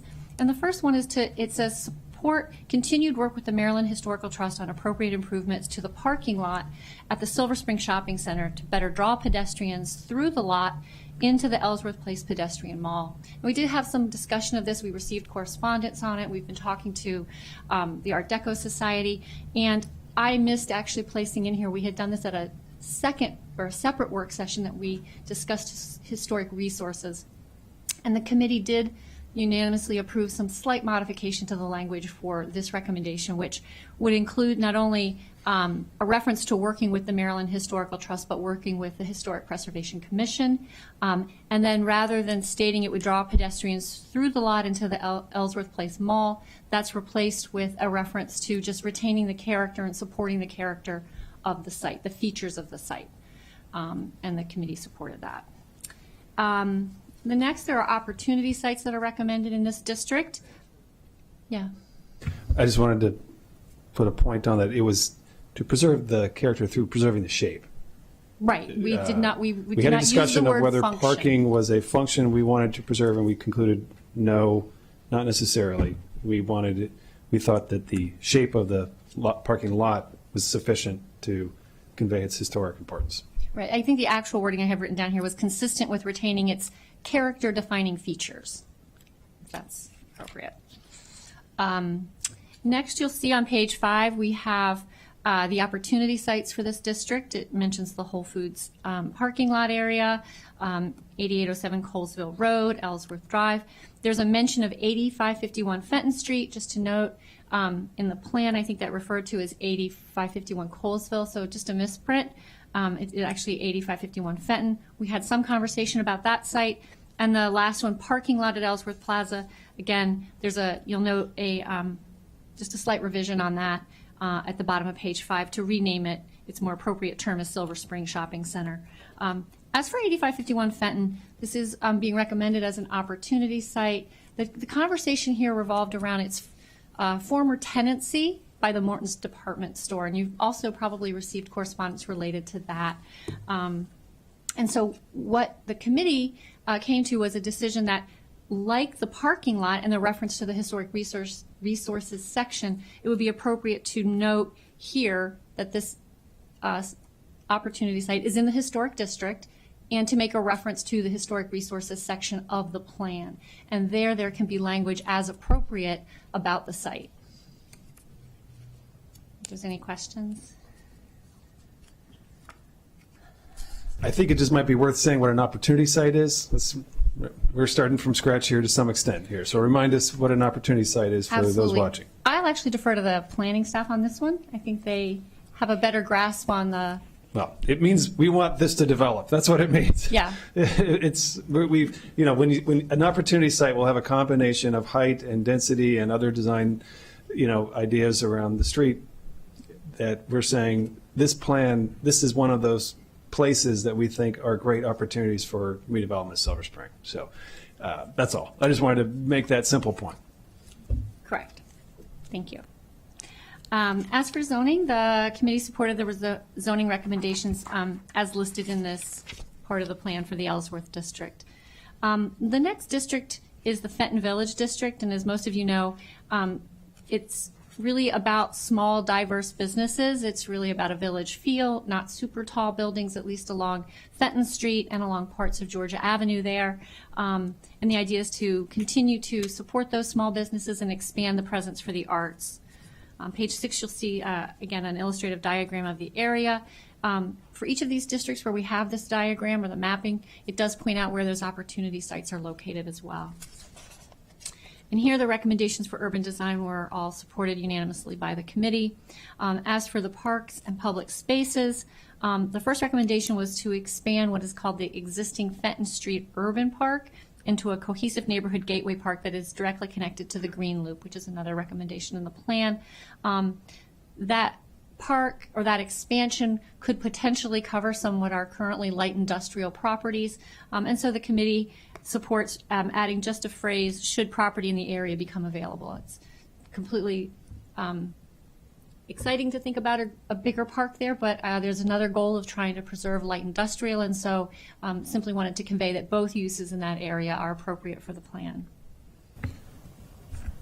If I could just ask really quick, what kind of park? Like an active park or a passive park? Or Yeah, we're looking for active recreation in this area, and that's supported by the EPPS methodology, where we've looked not just at where you need parks, but what kind of park experiences. And we think we are leaning hard on not just here's a patch of green space, but here's a place where you can get your heart rate up, get your adrenaline going, get sweaty, be physically fit. This is part of, something, hate to mention this, but Thrive, that's a core idea in that plan that I think has been overlooked, the idea that we should be building places that encourage people to be physically active, both directly through recreation or just making them more walkable, inviting people to get up and move around.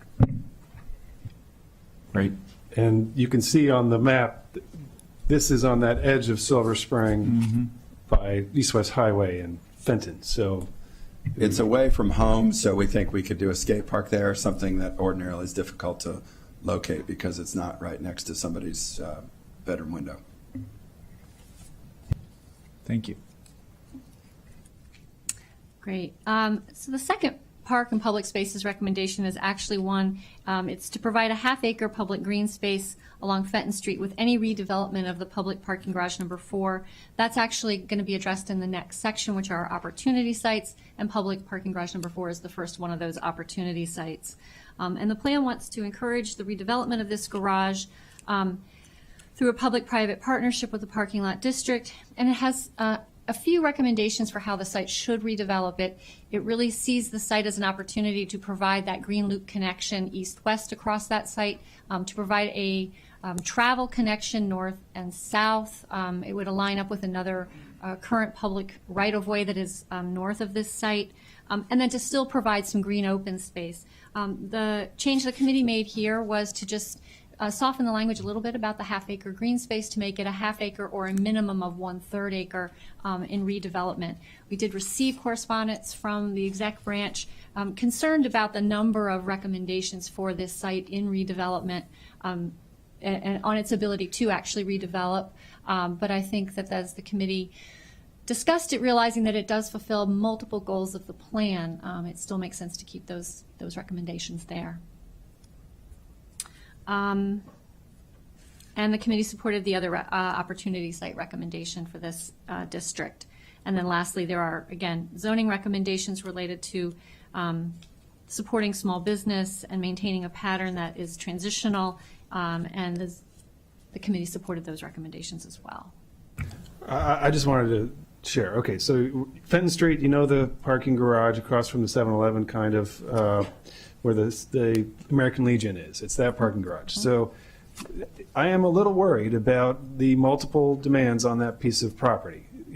We are calling for a lot of different things here, and we're going to leave it to the development process and the negotiations with the county and everybody to figure it out. But that's a big garage, a big piece of property, can be redeveloped. You're calling for a road, a mid-block road to go through there to allow for more street function in downtown. That's going to go all the way across downtown, all the way to Wayne. So there's a new road essentially in the downtown area to cut up the blocks and to provide a different frontage and all kinds of helpful public benefits from there. That's going to have a lot of consequences for land that is going to be used for a street rather than other things, but you'll manage through that. So again, this has been a long-term ambition to create this mid-block street all the way across downtown Silver Spring. It is called for in this plan, and you can already see it a little bit of it today in between a couple of Bonifant and Silver Spring, I think. So this continues that, and it has a consequence on that garage and how it might get redeveloped one day. But you know, that was the tension there. The executive branch didn't love that, but we're sticking with it, at least as a general recommendation, and we'll see how the process goes. So the next district in the plan is Metro Center. This is the bottom of page 8 in the packet, or 11 in the PDF. So Metro Center is a commercial center, of course, for Silver Spring. Being there so close to public transit, this district will have some of the tallest buildings as well as some of the densest development. And the vision here is to welcome visitors into a really safe and inviting space, since for a lot of people coming to Silver Spring, it's the first part that they will see. So for the urban design recommendations, the committee supported all the recommendations that were listed in the plan. Similar with parks and public spaces, again, the committee unanimously supported all of those recommendations. But for the opportunity sites, the first two are to design a signature building at the transit center. So this is at the intersection of Colesville Road as well as Wayne Avenue. And then also County Parking Garage 555, which is the Bonifant-Dixon Garage. The committee did recommend adding some clarifying language here. As stated in the plan, the maximum building height may exceed the mapped height up to over 300 feet, but just adding clarification here that it can go up to 360 feet if there is planning board approval. So that was the unanimous committee recommendation there. I will note next up is Ripley District, and this garage is in that district as well, so the same recommendation. The other opportunity site that the committee recommended a change to is to Colesville Road and East-West Highway. So this site is adjacent to the northern Metro Station entrance. The plan says to pursue relocation of the substation in order to promote a signature development here. The committee recommended unanimously adding language that if relocation is not feasible, allowing for that substation to be reincorporated into development of the site. We've been pursuing relocation for a while and it hasn't quite happened yet, so this allows some flexibility, gives the site developers some more options, and it is something that has been done in other jurisdictions. And then similarly, the committee supported unanimously the zoning recommendations for the Metro Center District. The next district is the Ripley District. So this is a downtown neighborhood. It already has a lot of multifamily buildings. It's near transit, a great place to live, to be close to everything. So the goals here are creating more access to open spaces in addition to increasing the housing stock. So for urban design, at the redevelopment sites along Georgia, this is another place, as Ms. Dunn had mentioned, where the recommendation is to have buildings with a 2-story base and the upper floor setback. So again, the recommendation is to allow a larger story base if that's something compatible with neighboring buildings with planning board approval. And otherwise, the committee unanimously supported the plan's recommendations for urban design, opportunity sites, parks, and zoning for this district. Next up is South Silver Spring. This is at bottom of 15 of your PDF.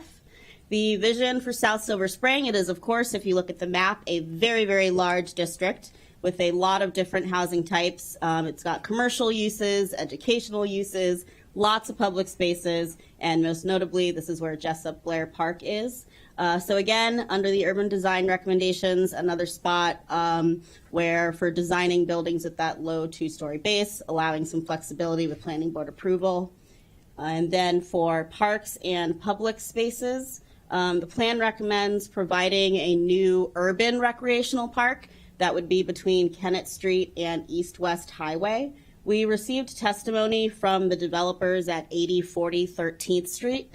They're proposing a mixed-use development here with, I believe, 400 multifamily units, lots of commercial space, providing parking as well. They had already met with the community, and the community had some concerns about the height of the building blocking sunlight and views. So their proposed plan actually already had open space, but had it in the middle west portion of the property adjacent to 13th Street to address the community's concerns. So the committee unanimously recommended just amending the figure as well as the language at this part of the plan to allow relocation of that proposed open space, since that's something the developer was thinking of and that the community was in support of.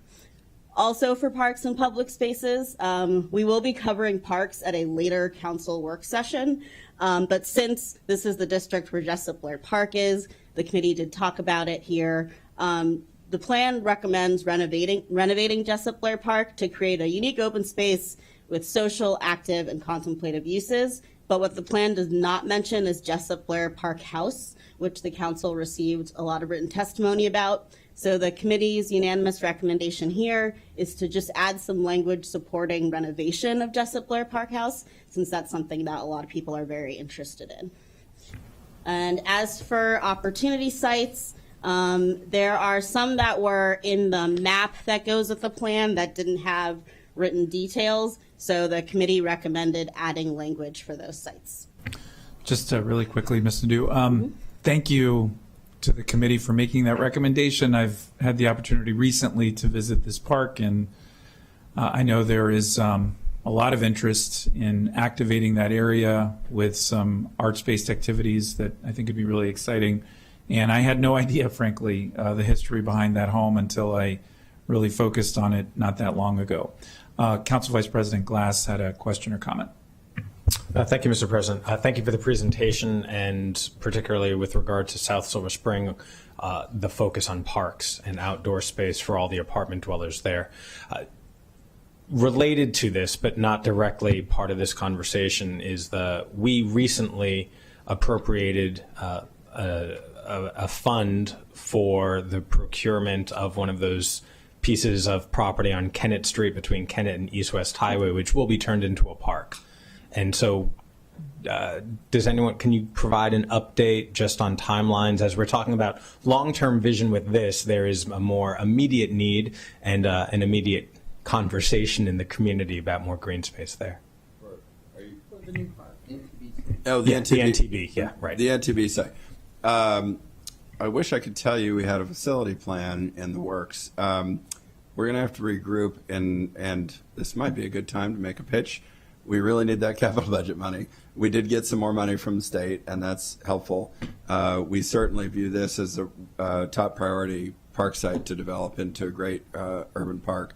I would say what we want to do is make sure that we're not putting an interim use there that becomes hard to dislodge in favor of a better long-term use. Again, we want it was acquired specifically for the purpose of active recreation, so we don't want to just make it a passive lawn with some picnic tables and stuff like that. We want to make sure that we fully take advantage. It was an expensive piece of property, and we want to make sure that we deliver a great project really from the word go. That's not to say that we won't have interim uses there, but I think we're not quite prepared to figure out how we're going to make that work with the capital budget.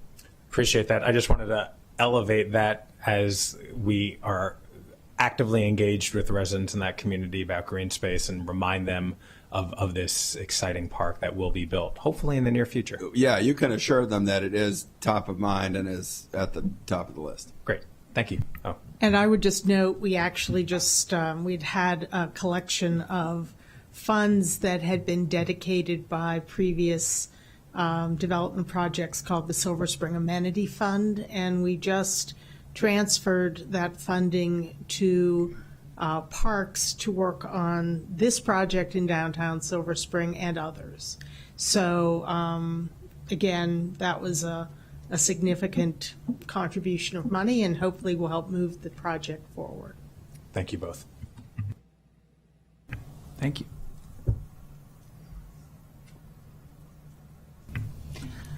Okay, well, that moves us along to the page 16 of the staff report. We're moving into the Downtown North District, and this is the area that is north of Colesville Road, basically. It includes housing types. It has commercial, institutional, and civic uses here. This is where the Fillmore concert venue is located. And the idea for Downtown North is to build on the connection between the state-of-the-art South County Regional Recreation and Aquatic Center and the United Therapeutics campus to create a health and a health science-focused district.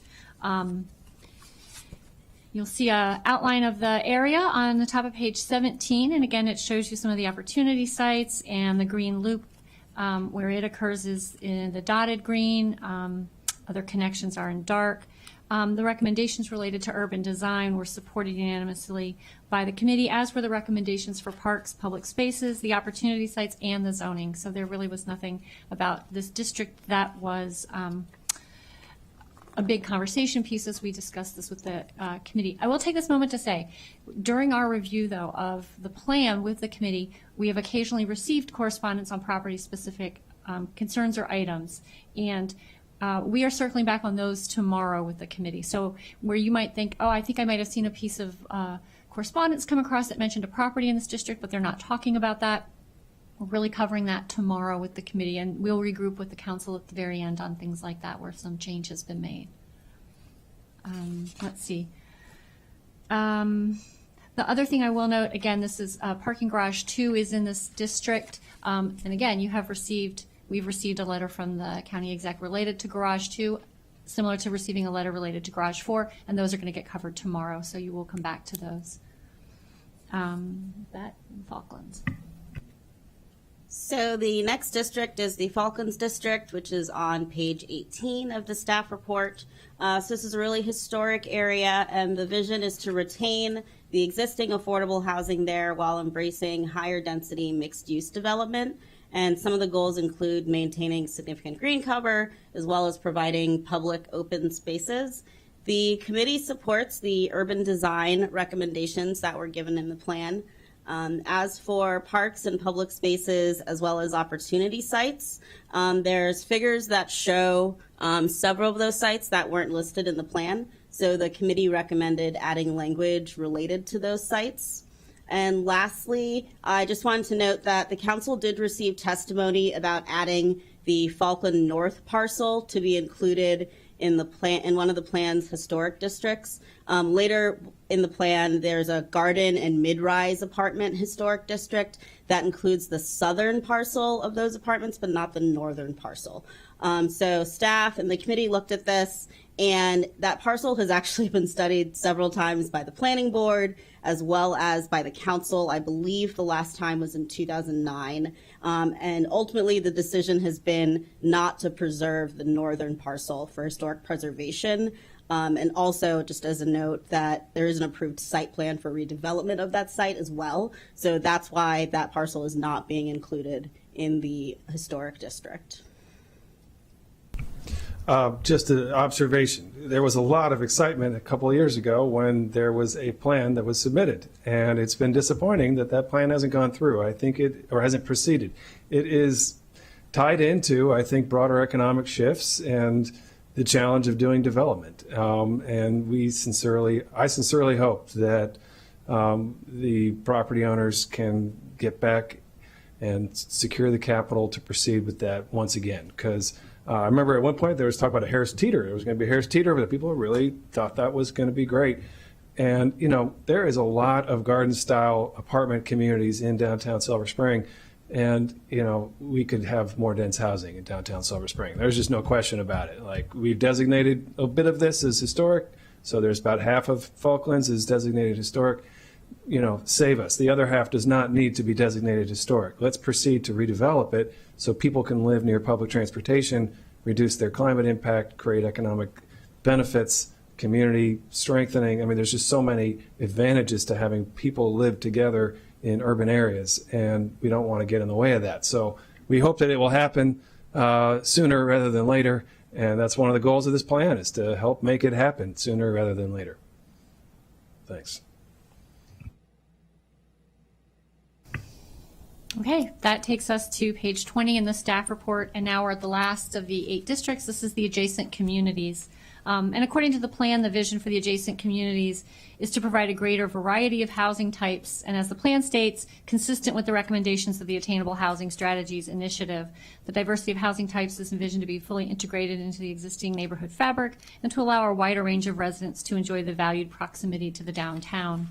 If you turn to the top of page 21, you'll see, again, the illustrations to show what the adjacent community's boundary looks like and what's included in it. And I will note that, the council did receive slightly more than half the testimony coming in for the Silver Spring Plan was directed at the adjacent communities. And there was a lot of concern about the content of the Attainable Housing Strategies Initiative, what that meant, what its recommendations would be, how that would impact this area. And as that's not before the council yet, and the council hasn't seen it to make any recommendations itself to that document, the committee is recommending that we remove the references to the Attainable Housing Strategies Initiative as part of this master plan. That doesn't mean the ideas that are supportive of that or cross over in both ways aren't still somewhat integrated, just not referencing the document. And so what we provided the committee were three options. One was to revise the vision and goals to remove, like I just mentioned, all these references to the Attainable Housing Strategies Initiative. A second would be to revise the vision and goals, remove the references to the Attainable Housing Strategies Initiative and diversity of housing types, as this was the greatest concern to the community. However, that would impact areas along Fenton Village where there's a different desire for housing types that are different and some different zoning there. So it would have a benefit to one group of individuals, but possibly not beneficial to a different. And then the third was to revise the vision and goals to remove this reference, as we mentioned under option 1, and to redraw the boundaries such that it excluded some of these properties to the north, the R60 properties that have been so vocal, but retain the properties in the Fenton Village area that are recommended for the mixed-use zoning and different housing types. The committee unanimously supported option 1, to revise the text such that it removes the reference to the Attainable Housing Strategies, but keep in text that supports a variety of housing types. And the text for that, if you want to look at that, is the top of page 22. It removes, like I said, that reference. In these edits, again, they support a variety of housing. They support it in these neighborhoods. And should a future text amendment come forward for zoning that says we're consistent with a master plan, these areas would be consistent for additional housing types in these locations. Clarify. Councilmember Reber. Okay, so thank you, Pam. So you have not yet described the actual recommendation for changing the zoning in the adjacent communities. You've just talked about the reference to attainable housing. Is that right? Right. There is not a recommendation to change zoning in these communities. The Grove Street, the west of Grove those Street. are farther down. That's in Fenton Village. That's in Fenton Village. It's next to Fenton Village. Sorry. There is a recommendation. There's a block that is literally split by the district that's been labeled Fenton Village, and the other half of that block is in the adjacent communities.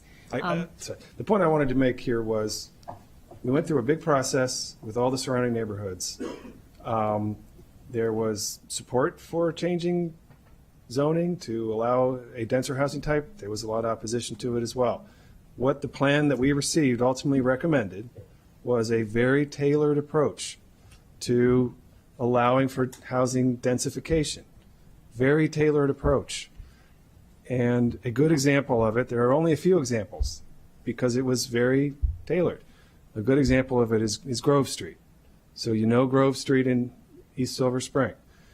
In between Grove and Fenton, there's single-family housing that abuts like 10, 12-story apartment buildings. And that doesn't make any sense. You literally have a single-family house next door to a 10 or 12 or maybe more story apartment building. And so this plan said we could fix that. I think that's a big deal, to be honest. I've been, on the ground there in that community for a long time, and it's always stuck out, and there was always a lot of fear about changing that. And here we have a plan that's recommending changing that, and it's been well received. This has generated community support. So that's a good sign of, I think, changing times, and it's a meaningful recommendation that's going to generate potentially some significant housing, but do so in a way that is, extremely tailored. So this plan considered bigger changes and does not make them. does not make them. We made very targeted changes, and that's really the only decision that's in this plan. So I just wanted to be clear about that, because a lot of people are saying, it's confusing what's in the plan and what's not in the plan. But the plan considered changing the zoning for single-family neighborhoods in a larger way around downtown Silver Spring. Did not recommend that, recommended a very targeted application of some densification in very precise locations, and that's what the committee has recommended to you. And that's it. That's all we've recommended to you. Thanks.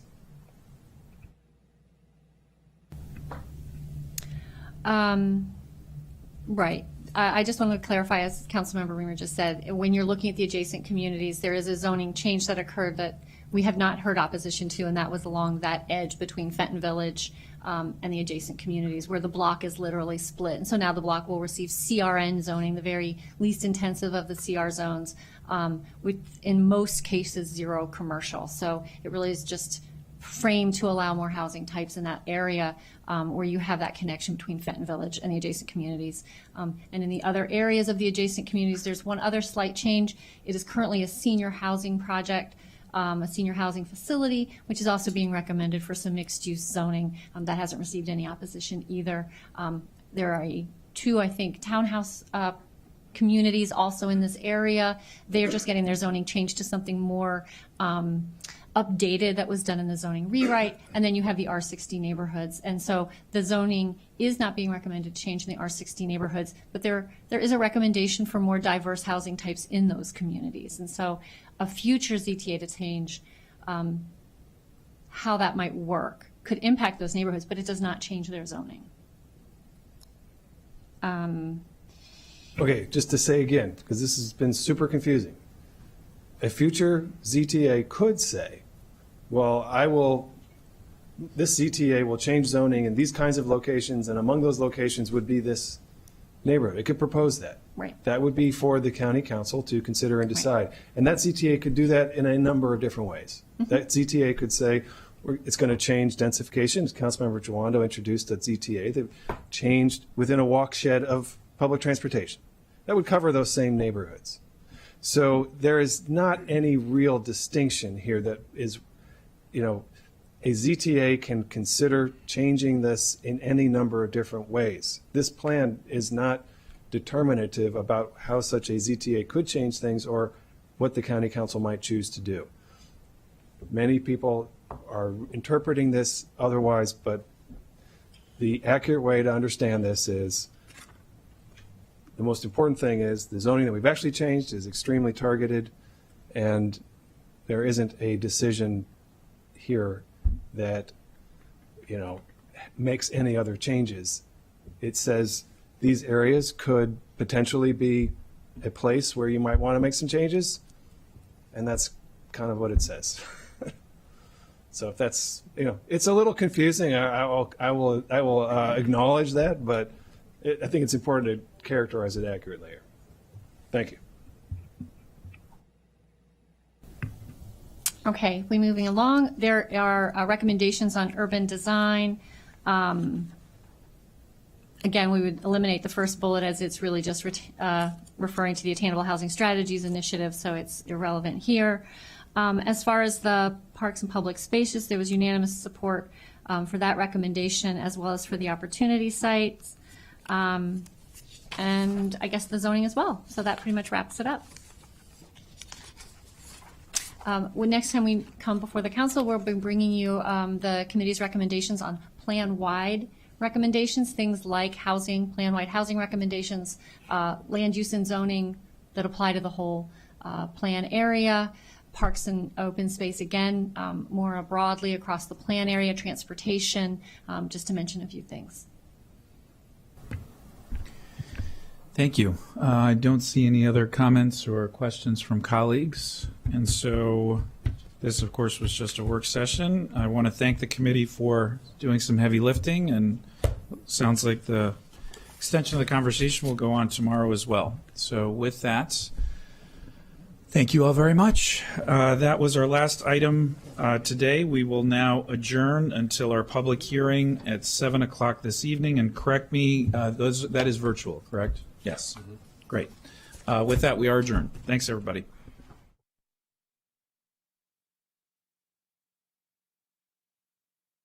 Continue to monitor transportation conditions throughout the day.